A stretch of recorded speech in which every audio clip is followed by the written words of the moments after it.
All right, lads, welcome back to me podcast, Cheaper Than Therapy. Mick Thomas here.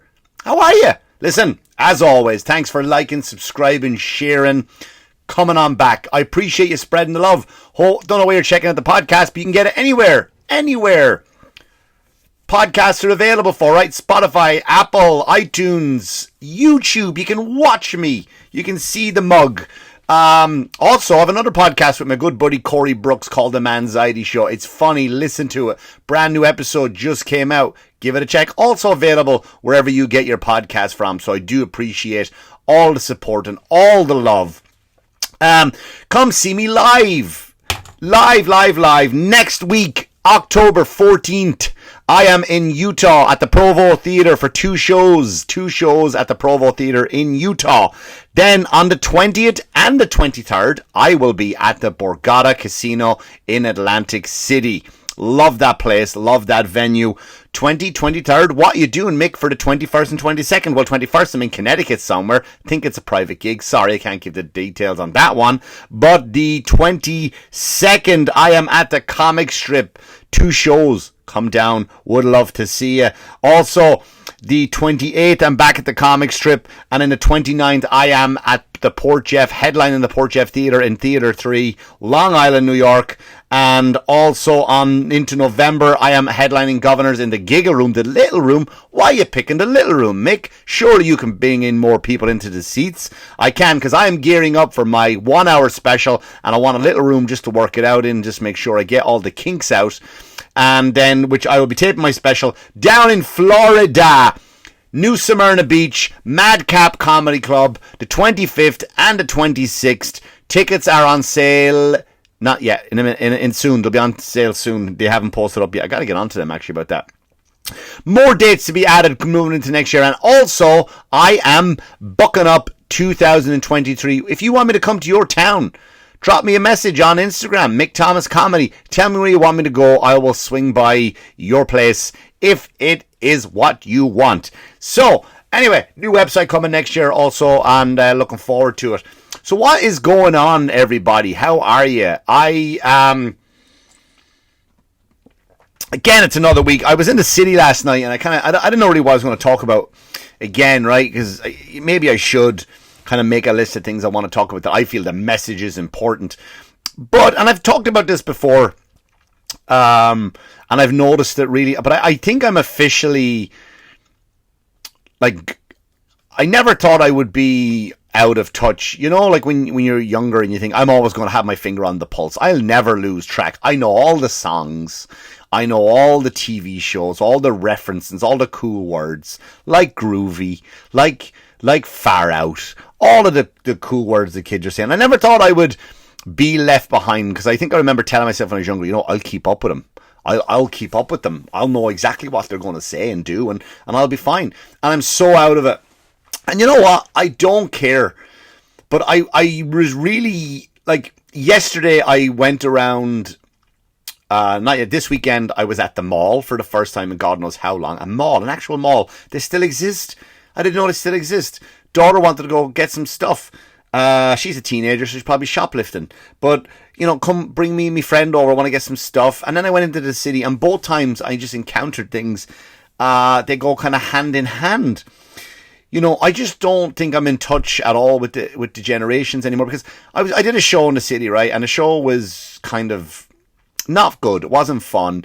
It would be fun any other day, right? But the person who booked the room, and it's like, it wasn't a comedy club, right? And I like doing these rooms from time to time because it's a great place to kind of keep you sharp. And I love comedy clubs. I love theaters. I love venues like that. I do have a bunch of theaters coming up. I'm going to do one tonight, actually. You know, and a bunch of comedy clubs coming on. That's the scene. That's where every comic really wants to be. Once in a while, I'll do these rooms where they're kind of set up for comedy and they're set up right. And it'll kind of throw you off a little bit, right? It'll throw you off your game. And that's good. You should be doing things as a comic. But I did this room in the city yesterday. And I just, you know, I went in, I took the motorcycle in. That was a mistake because it was fucking freezing last night. It was fine going in as the sun was up. But coming back, I swear to God, I was in bed all night shivering, trying to get like warm again. And I thought I was going to wake up sick. I thought I was going to wake up sick with a cold because, you know, going into my show in Provo, of course that would be the case, right? I thought I would end up being sick. So I went to bed with layers of clothes to warm up. I was like literally tea-chattering. But that was my own fucking fault. So I went to the city and the show was that night, I guess, there's a college game on. Now, there was a college game on for football. I think American football. And I don't get the obsession with college sports. Like, aren't they students? Like, you're watching, like, that's one of the things. There was a few things that I could never wrap my head around. Like, I've obviously lived and traveled in different countries, and I guess what they do over there. I guess that's fine. In Turkey, if you sit with your feet facing someone, they'll punch the shit out of you. Okay, I'll adapt to that pretty quick, right? That's fine. That's okay. But I always thought like I would adapt to American culture and nothing would surprise me. But one of the things, and there's a handful of things that did surprise me when I moved here, or even visited here, was college sports and how they're worshipped. Like, you're college students. Because in Ireland, you go to school. What do you want to be? Engineer. All right. You know what I do? I'm free on Tuesdays and Thursdays. I think I'll join a soccer team. We train on Tuesdays and Thursdays, and there might be a game on a Saturday. And we kick around, sure. We'll go have a kick around, you would say. Over here, it's like, I'm watching these people and fucking the gambling and the school spirit is fucking ridiculous. Like, it's absolutely ridiculous. I never understood that. Even in Ireland, we never defended our schools. You know what I mean? Like, I see men in their 60s and 70s watching this game last night, and they're fucking just doing all the chants and the fucking, like, they really are getting into it. I'm like, you went to school there, mate. What's all this? You know what I mean? Like, if you would never wear a school, like, I would never come out of the tech in Ireland, which is like a technical school. I would never come out of the tech and on a Saturday wear a tech t-shirt. I'd get this shit kicked out of me. You'd feel like, did you ever see, like, if you came out of prison and you wore that, I don't know, inmate number, doc, like that old hack thing, I don't know what it is, like an orange, you never wear an orange t-shirt with a fucking inmate number on it. Like, yeah, it's fuck it, man. I love it. I love it. Like, same in school. I wouldn't have wore that. But in America, they're school spirit stickers. My kid goes to this school. Who gives a fuck? It's a school. And they're chanting and cheering, like, and I'm like watching this thing. I'm talking to another comic because the comedy club, the comedy show was going on in a room, and they didn't know that the football game, so they put the show. They would have cancelled the show had they known the football game was going to be on. So there's literally a sheet of glass in between us, so nobody's listening to your jokes, right? So you're doing it like a 12-minute set, but you're doing 20 minutes worth of material in that 12-minute set because you're speaking really fast because you want to keep talking, because if you have any moment where you pause, the door will open, and Dale Anderson's got the ball. Every team's got an Anderson, and you just can't hear it and hear the chants outside, so you're trying to belt out as much material as you can in the fucking 12 minutes that you have. So I'm talking to this comic out in the bar area, and I'm just watching it, and he goes, yeah, like, because these guys are hungry. If you watch, people enjoy these games more because they're hungry. They want to make it, so they're going to be playing a little bit harder. So it's going to be a lot better than the NFL or the NBA or whatever it is. And I'm watching it, and this kid comes up and he does a touchdown. Right, he does a touchdown, and and the whole place goes mad. Everyone around me goes crazy, and he goes to the bleachers, and he does, a typical pose that you do when you celebrate. And I'm just sitting there looking at him going, don't you have a test tomorrow? Like, isn't it midterms coming up soon? Don't you have algebra or something? Like, why aren't you worried about your tests? Amazing to me, school spirit in America. It baffles me. It really does. Baffles me. But, however, you're students. Fucking do something. So, I'm trying to do the show, and I do some material that I guess. First of all, the first thing that bothered me, right, was when I would told the joke that was funny, which is all of them. You just weren't listening. They just couldn't listen, I should say. You would do a joke, and they do this, right? If you're not watching, I'm clicking my fingers, right? They're smiling and clicking their fingers, and I'm like, what is that? And they go, well, when we like a joke, we click our fingers. No, laugh. Laugh is what you do. That's the response to a fucking joke. If I work in a haunted house and I jump out with a fucking Friday the 13th mask on, or a Halloween mask, Michael Myers, Freddy Krueger, whatever, I don't know, picture of someone who's a scary person right now, I don't know, Biden. And if I jump out and scare you, the response is boo, I'm scared. frightened, run away. Right? If you start laughing, I didn't do my job. So don't do this clicking thing. That is not the right response for for a joke. The correct response for a joke is nothing if you didn't find it funny, which is your want, which is fine. That's on me if you don't find it funny. And number two, it's if you do this, right? Fucking laugh. That's what you do. Laugh. Fuck me, man. And I said one joke, and again, with the woke shit. Like, the people are just, are you that upset? And they are, I guess.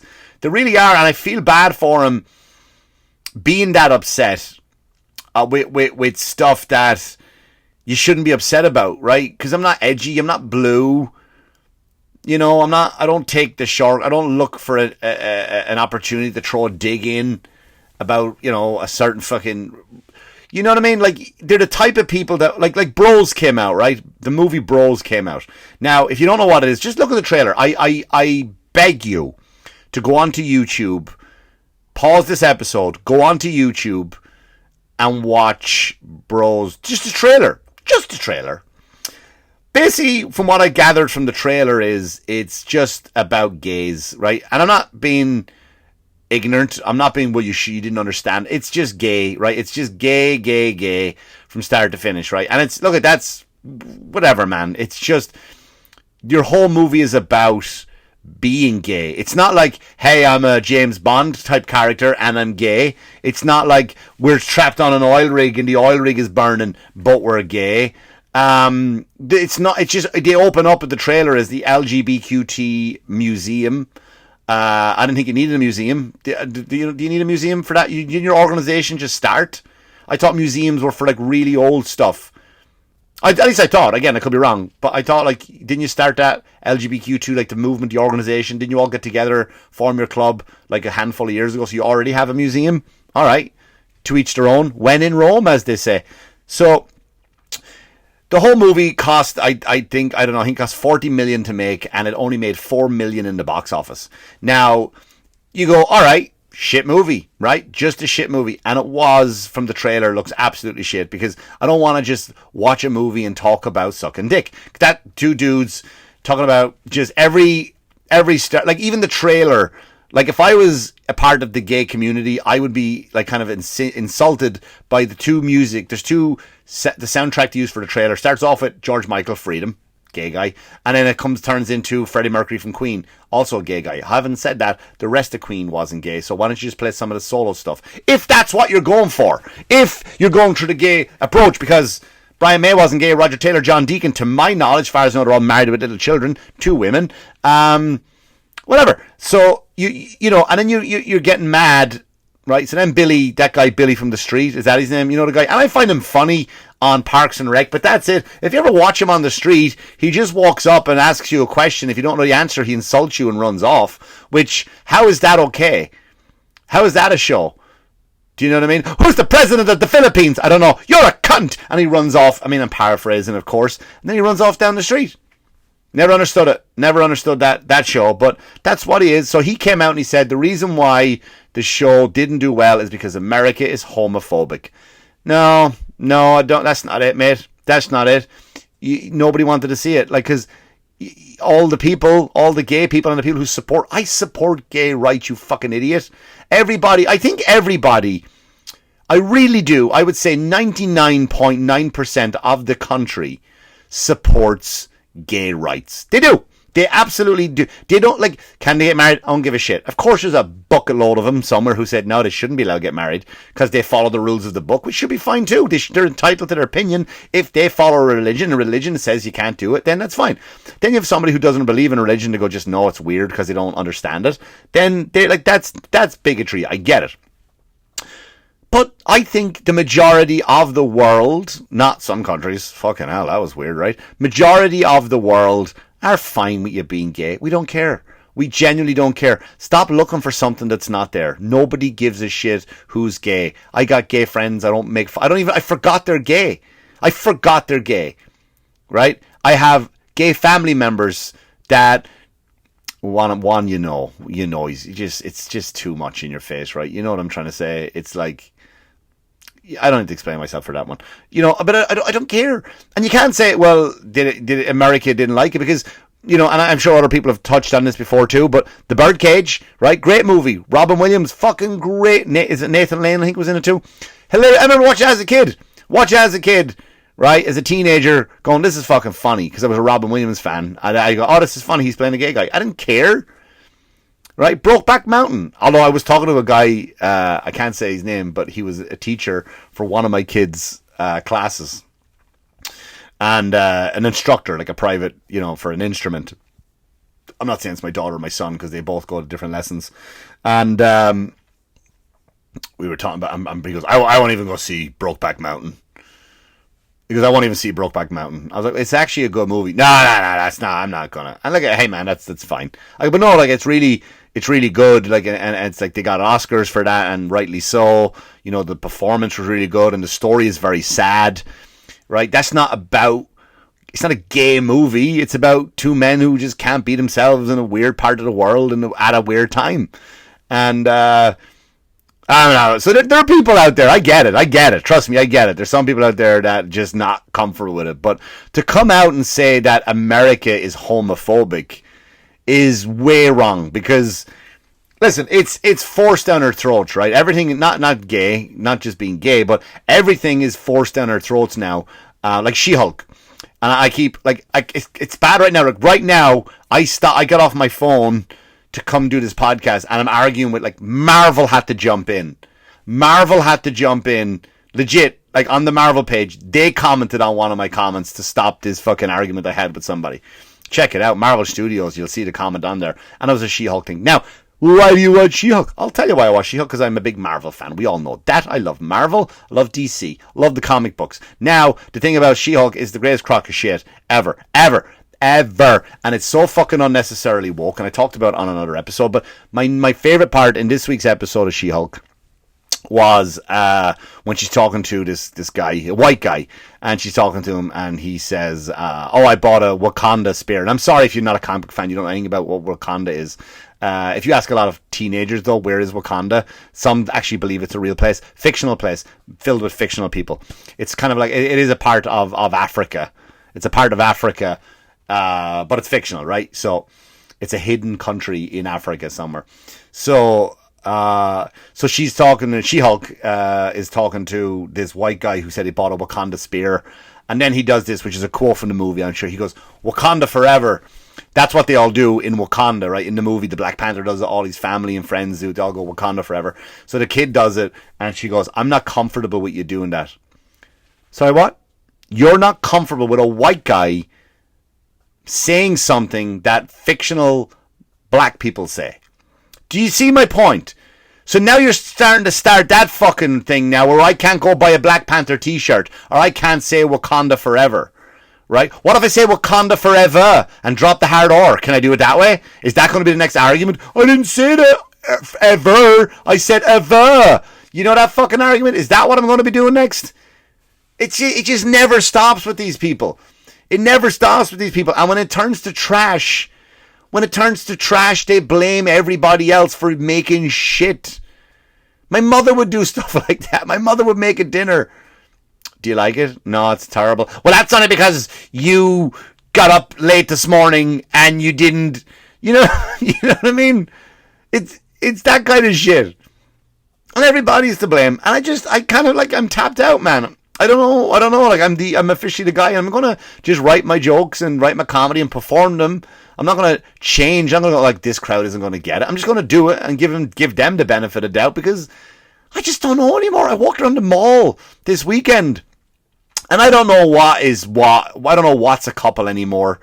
Like, I'm looking at someone holding hands. Like, I saw a man and a boy holding hands, and I didn't know if they were a couple or if they were a father and son.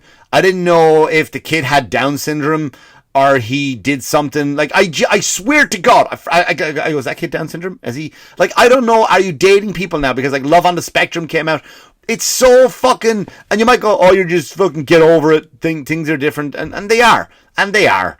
They're different. And look at, man, live and let live. I swear to God, I mean that. I mean live and let live. And everybody should be able to do what they want. Live how they want to live. Be with who they want to be with. I don't care. But I am so fucking confused by the outfits, by what you call each other. You know what I mean? And the wokeism. Like, I saw somebody... fuck, no, I can't do it. If I tell a story about a comic, then it'll just gets back and it turns into a fucking thing that I have to defend myself with. You know, and I just walking through the mall and go, what the fuck is going on here? Like, what is all this? Who are these people? Who's dating who? What are you? You know, and I just think I'm officially the old guy. I'm officially the guy that doesn't get it, and I don't have to get it. That's the beauty of it. I don't have to get it, and you can't force me to get it. That's it. I'm going to go around being myself. I'll go around being confused the whole time. Fuck it. You know, walking through the mall, I go, I don't know if they're a couple or if they're related or if that one is that person's grandmother. I don't know anymore, man. I don't fucking know. But, you know, whatever you are, be happy, right? That's the message I'm saying. That's what I'm saying. The message is be happy. And as always, Wakanda forever, right? Wakanda forever. You ain't taking that from me. That's all I'll say. Anyway, listen, go see Bros if you want to. Go see Bros if you're going to be homophobic. If you're going to be homophobic, then don't go see it. But if you're not homophobic, why aren't you going to put down this episode? Go see Bros. You're gonna not love it at all. You're not gonna love it one bit. Not one bit are you gonna love it. I can promise you. Anyway, check me out live. Go see me somewhere. Follow me on all the social media platforms. Mick Thomas Comedy. I upload reels Monday to Friday. I take the weekends off, Saturday and Sunday. That's for me. I ain't communicating. Anyway, as always, wash your hands, you dirty fuckers, and good luck to you. Thanks for listening. Good luck to you.